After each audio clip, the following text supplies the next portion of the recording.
Plus, 2 or 3 things you are doing or you have been doing for a long time, so your biological age is 15 years younger than you.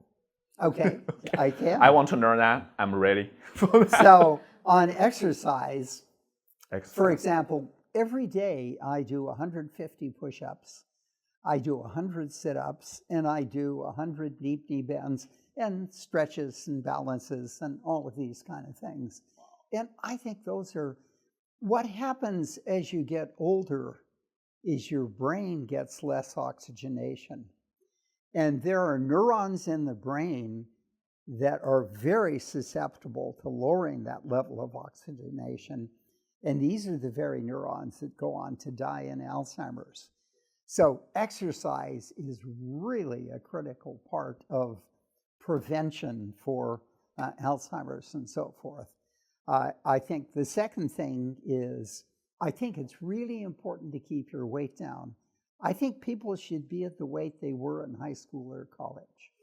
And as I look at most Americans, they're 10 to 50 or 60 pounds overweight. And I use intermittent fasting actually to keep my weight. So I'm right at, I played football in college, and I'm right at the weight I was playing. Of course, I should probably go lower because I probably have a little more fat now and a little less muscle than I had in high school. Compared to a football player. But yeah. So okay. I think the third thing that is really important is sleep, because sleep is where, for example, you allow the garbage in the brain to get swept out. Deep sleep is anyway.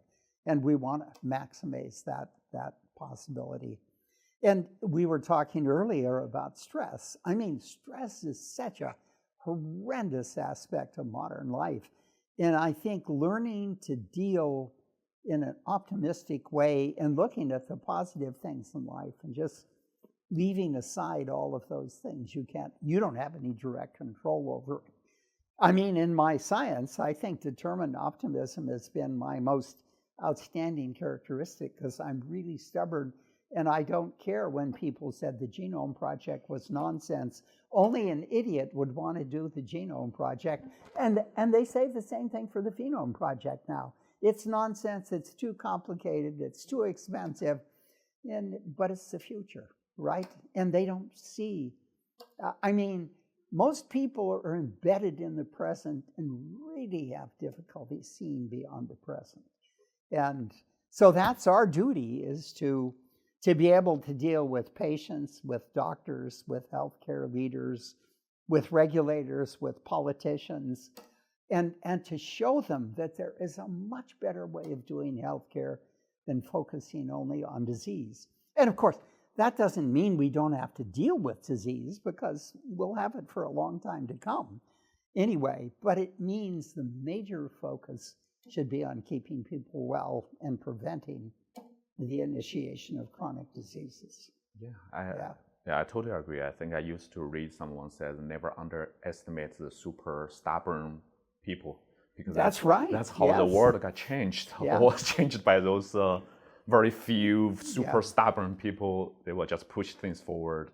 So most people will believe it until they see it, right? Until you see the results. And seeing the results is really an interesting statement. For some, they have to be clubbed over the head with the results before they'll agree to them. Yeah. So, okay, I'm still interested in this, because they all laugh, right? All those get a better sleep, right? So clearly they don't sleep very well. Yeah. I optimize my blood chemistries, because in the blood, there are these thousands of molecules that tell you all sorts of things about what's going on. And we can learn lessons from those molecules that say, this is what you uniquely should do. And the blood optimization is a really key part of scientific wellness. So someone will tell you, so someone will get the information, say you need to sleep more, and someone will say you need to exercise more. Is that what you say? Yeah. So your intervention will be perfect. So the data-driven wellness and the conventional wellness are absolutely married together. And what the data-driven wellness does is it tells the general wellness, it individualizes it for people. It can say, here's the kind of exercise that's optimal for you, and this is the kind of diet you should be thinking about, and here are various ways you can deal with stress or optimize your sleep. So those things should be uniquely registered in the context of individuals and not have global rules where everybody is treated the same way. We're all different. Yeah. So it's certainly a very good idea, but I read some plots recently showing that, I don't know what's the data in the US, but said in China, for cancer patients, over 55% of their healthcare spending is in the final 1 to 3 months. Yep. Something like that. Absolutely. So people are so willing to pay when it's certainly look like the closer you are to the death, the more you are more willing to pay, right? I remember you said it's very hard to convince people in their 20s or something you pay to even get an annual check. Yeah. They just don't want to do it, right? They think it's very far away from them. So in your mind, if the system you talk about works, who should pay for this? Is it going to be we pay out of pocket, or the whole government should pay for it? Insurance companies, because it's good for the country, good for the insurance? I think the governments could easily pay for it with the savings it's going to bring our current healthcare system. That money could be shifted to wellness and prevention, and enormous amounts of money still saved that we wouldn't have to spend. So my own feeling is the easiest thing is to have the government take on those responsibilities. And of course, China is a single payer system, so it's infinitely easier for you to deal with it. In the US, we have 1,000 princes. Each of them heads up a healthcare system. They can do what they want. They do how they want. They charge within approximation. And so it's chaotic. So my view is what I'm going to do is go to a really first-class healthcare system and persuade them to join in the science of wellness and prevention through phenomics. And we're very far along in the negotiation. And I think two things will happen that if we're successful. The quality of care for patients is going to increase enormously, and they're going to save costs because their system is an integrated payer provider. And initially, the savings will go to the payer. But if you integrate them together, both experience the benefits. So I'm very optimistic that choosing a select, well-run healthcare system and using it to demonstrate the power of this revolution is going to be the key to start catalyzing others to say, oh my God, we've got to get into this thing too, because quality and cost make a big difference. Yeah. So while you're doing the scientific part, you're also doing the economic part, right? Collecting all those data. Well, the million-person project will be ideal for collecting all the data on outcomes. Right. And we'll be able to prove how much we've saved. Right. Yeah, because when we are trying, right now I'm doing those hospice, try to promote the hospice system in China. And one thing we struggled is to show it actually saves money, right? We believe it, but we have to collect enough data to show it actually it takes a 10-year period to do that kind of thing. Right. Yeah. So I'm just curious, like the stuff you are doing is so amazing. Like you are very famous, right, as a scientist and a physician, as innovators, and you are very rich. You have so many companies. And you are 85 years full Well, of I energy. might argue with the last thing. Okay. Because I spend a lot of money on the science I do too. So I give back most of the money I earn from companies to do the science. Like I'm just curious, why doing this? Like why just lay on the beach, enjoy your 70 years old? If I lay on the beach and enjoyed it, I'd die at 75. I'd be so bored with myself, I couldn't stand myself anymore. So it's a fair question. And the really interesting question is, suppose you got given 20 or 30 years of extra functional life. Right. What would you do with it? And what would drive you? And if you're just going to play tennis and golf, I would say we ought to take those 20 years back and give them to someone else. I think what really keeps you alive and fresh and enthusiastic is a passionate vision that you can help society in some way. And you figure out at least conceivable ways that you could execute that with the right kind of partners. And it brings you into a community.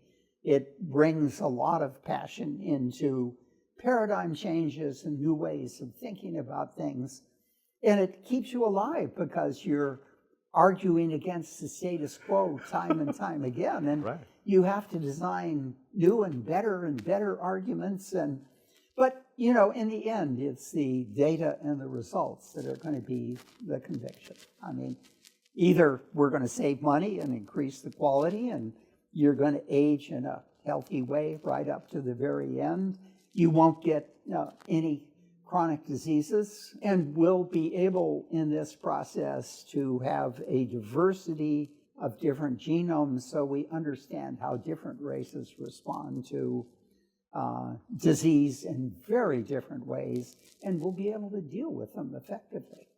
Seems like you are in a very nice positive feedback loop. You said, I want to, get healthier, right? So I want to do more things to promote this idea and get more data, and that it's exactly gets right. you into the very exciting, active lifestyle, and that will keep you even younger. Keep you busy. Busy and younger. Yeah. So you well, can and all of your colleagues and friends and partners and everything, they get engaged this. For example, we've got a wonderful partnership with Google, and we're using one of their large language models to do really interesting AI approaches to improving medicine and things like that.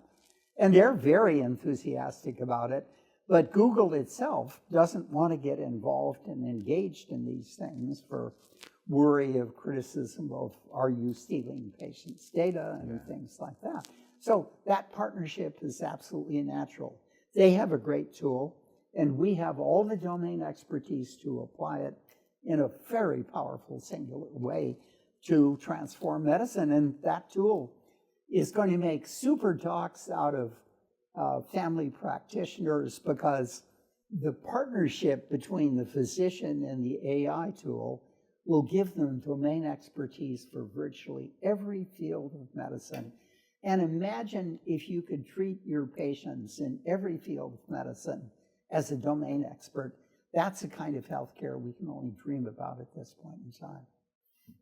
Yeah, so there are so much technique and advances. Like every year you see some new biomarker developed, like cfDNA right now, right? Yeah. Not only the proteins and metabolites.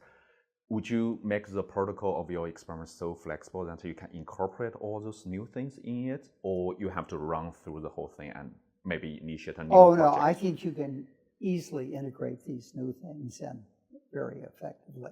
So the million-person project is really two different kinds of projects in a sense. So one, it's a project to make many measurements and do discovery. Right. And find out all the things they're going to tell you about everything you want to know about. Right. The second aspect of it is going to trigger the development of new technologies, digital in nature, where in a 15 or 20-year period, we'll be able to make all relevant measurements at home. Mm-hmm. Healthcare will be done at home. You'll do the data at home. You'll send it to a center. It'll send off to your physician the changes. So I think that's the kind of revolution that we're looking forward to in the future. So let's go back to cancer. I have one question here. So people always ask, for every cancer patient when they got diagnosed, the first question is always, why me, right? No, why?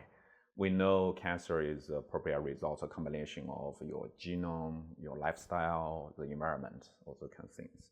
Do you think your project in the future, if when people detect some signal, right, when they get cancer or something, can tell them why, or it's so random, or it's so complicated, it's very hard to tease out the exact reason? You know, my own conviction, and this is only a conviction, we don't have evidence for it, is at the very earliest stage of cancer, say something that's going to go on to be stage 4 pancreatic cancer, right, we'll have a sameness for everybody. but we'll also at the same time have a uniqueness that reflects the diversity each of us exhibits in the genome. But we'll have a core tool that says, okay, this is what you're going to get, and we'll figure out exactly what we need to do with, hopefully, immunotherapy to absolutely abrogate it at that early stage when it's simple and easy. So I think in many ways, it's like a branch tree where the major trunk, there'll be one answer, but there'll be a lot of other things along the way that will reflect and that's why we have to do 1 million patients and have probably 50,000 transitions to cancer, and that'll give us more than enough to identify the unique markers for each of the major types of cancer. Yeah, hopefully there will be even more data points, right? Maybe. And I think that the other points will give us subtleties on how you treat it most effectively and so forth. So I think everything we see in that early diagnosis will through AI end up being useful in the treatment for the patient. Yeah, that's what I was about to ask. You mentioned Google, all the AI tools we have now, right? Are so powerful. They're so much more helpful to deal with the big data, all those kind of things. Yeah. Right? Yeah, there was talking about immunotherapy. There were some people, healthy and rich people normally, when they hear that even the end-stage cancer can be reversed by PD-1, immunotherapy, all those kind of things. Some of them actually began to take those medicines when they are absolutely normal or health right now. Do you think that's a bit crazy? Hopefully, should be more guidance on this. Well, I think when we'll be able to detect very early cancer, then it would be crazy. Now we can't. So I don't think I'd ever do it myself. But, there is an individual, Johnson in the States, that's spending $2 to $3 million a year keeping himself in optimal wellness. Oh, I read that news. And my own attitude toward that is it's a terrible idea. He spent his entire life trying to optimize every little bit of wellness, and he doesn't do anything. There's what else is there to Johnson besides spending the money to have 20 people keep him in perfect shape? Yeah. I think that's a terrible vision. And to a certain extent, taking therapies without any kind of preliminary diagnosis, I'd put in that class. But, if you have lots of money and you want to be conservative, I think you just have to look at toxicities, and if they aren't bad, you can spend all that money and maybe you'll help yourself. So you are not doing any of those crazy stuff to keep yourself younger? No. Okay, I like you. Okay, here is that example. You don't have to do all the crazy stuff. No, do the standard kind of stuff that we've talked about, the diet and exercise.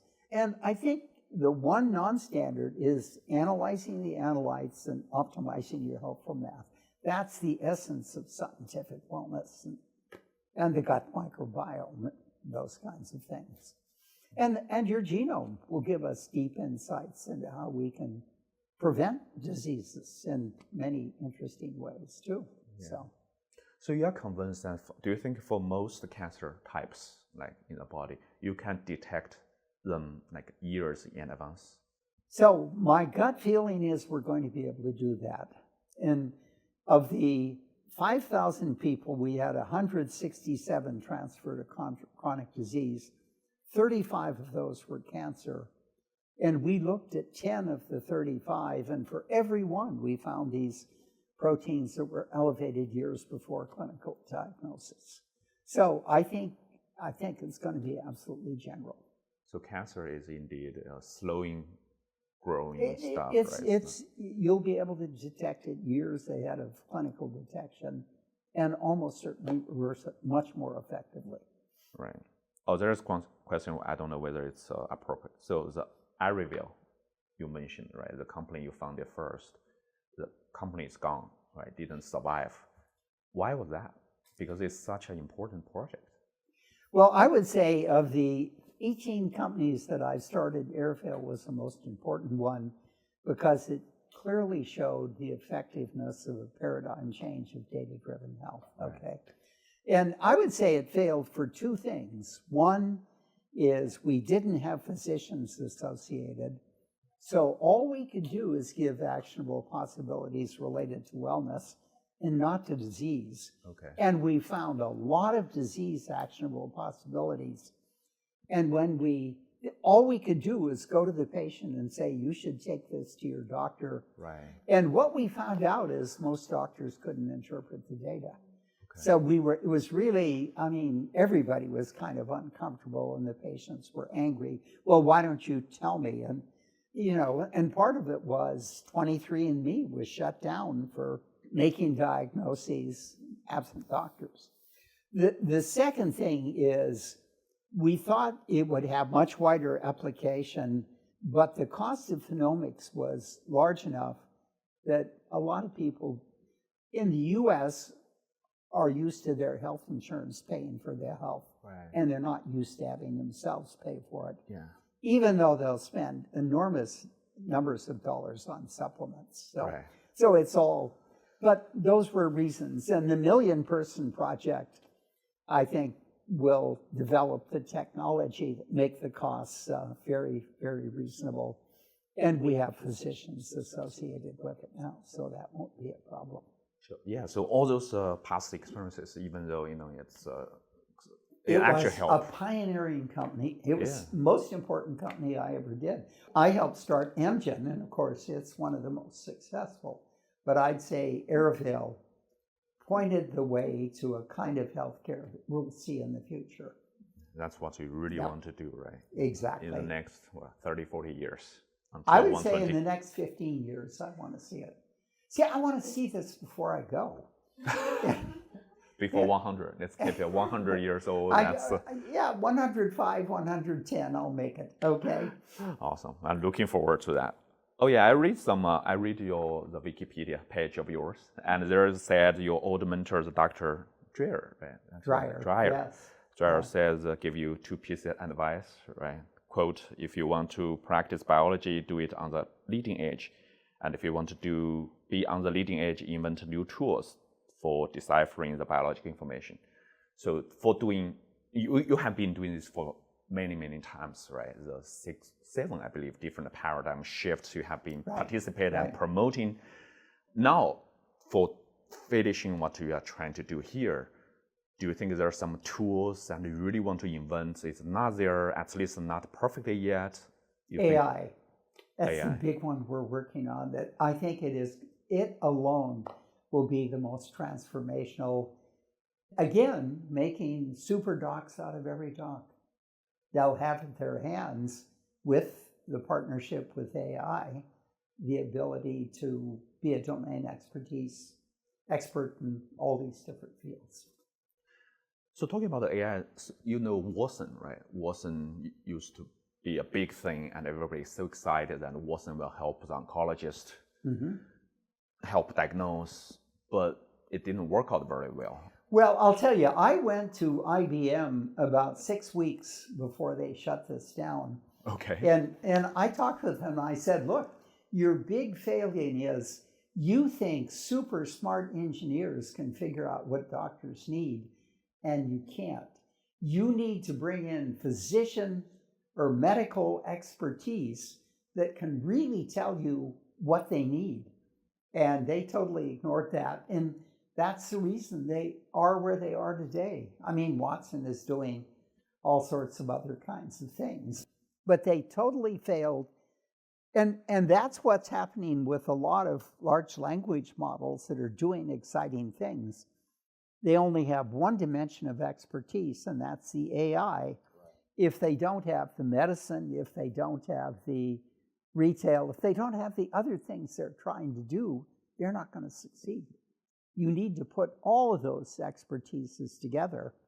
And we have in the large language model, we're working on expertise in software engineering, in AI, in clinical medicine, and in basic biology and technology.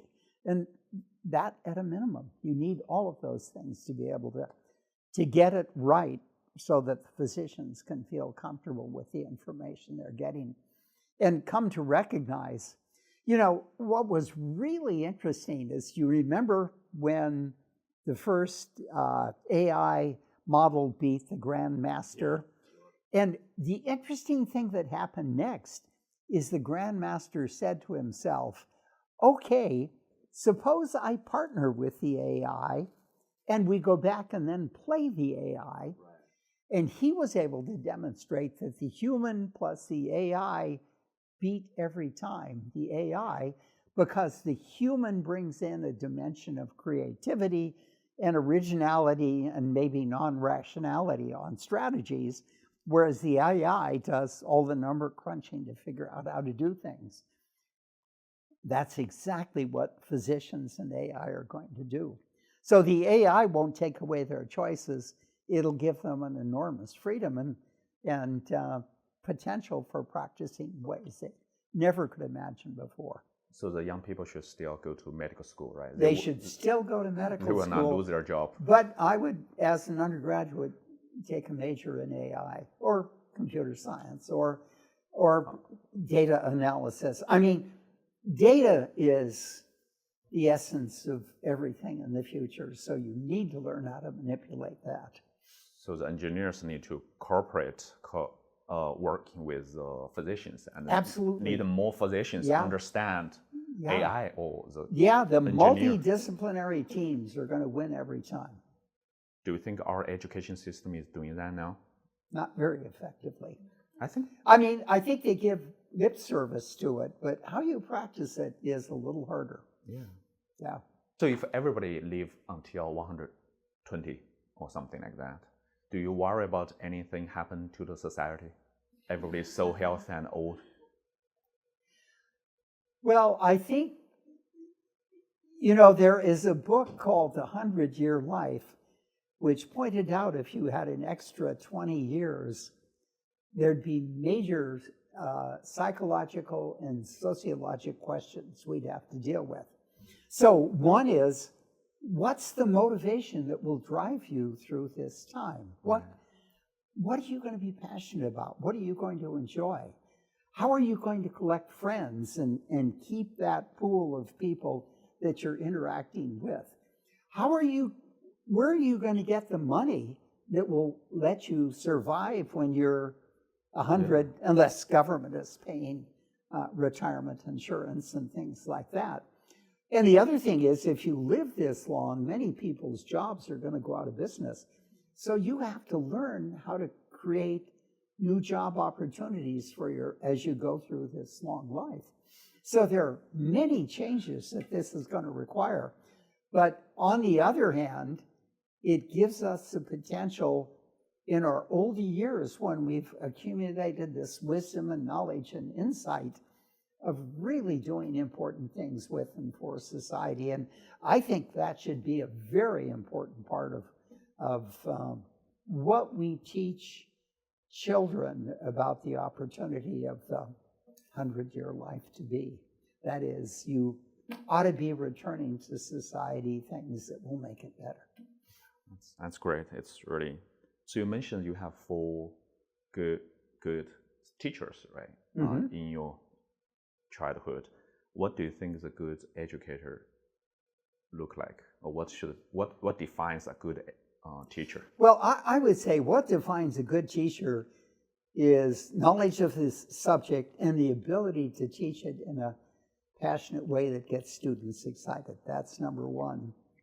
I would say number 2, all of my teachers tended to treat me as an equal, and they changed my whole horizons on the kind of education I should get after high school and so forth. And in fact, one of the teachers had gone to Caltech in the Navy as a bombardier to learn navigation skills and things like that. He decided any good student he got, he'd try and direct to Caltech. So my senior year, he came and said, I think you should go to Caltech. And I'd never heard of it. And he spent enough time, and we went through it. And so I said, but I had to take this advanced math test, and it was all about calculus, and I hadn't had any calculus. He said, take it. You'll do just fine. I suspect when I got into Caltech, I was among the lowest in the advanced math test. But Caltech was absolutely wonderful. So those teachers, I think the most important thing is they respected me as an individual and kind of treated me as an equal.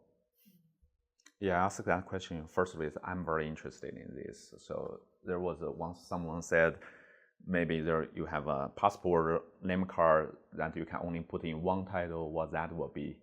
I thought about it. I said I will probably put in teacher or educator on this instead of scientist. I think that's more important to me, or that's really what I want to do.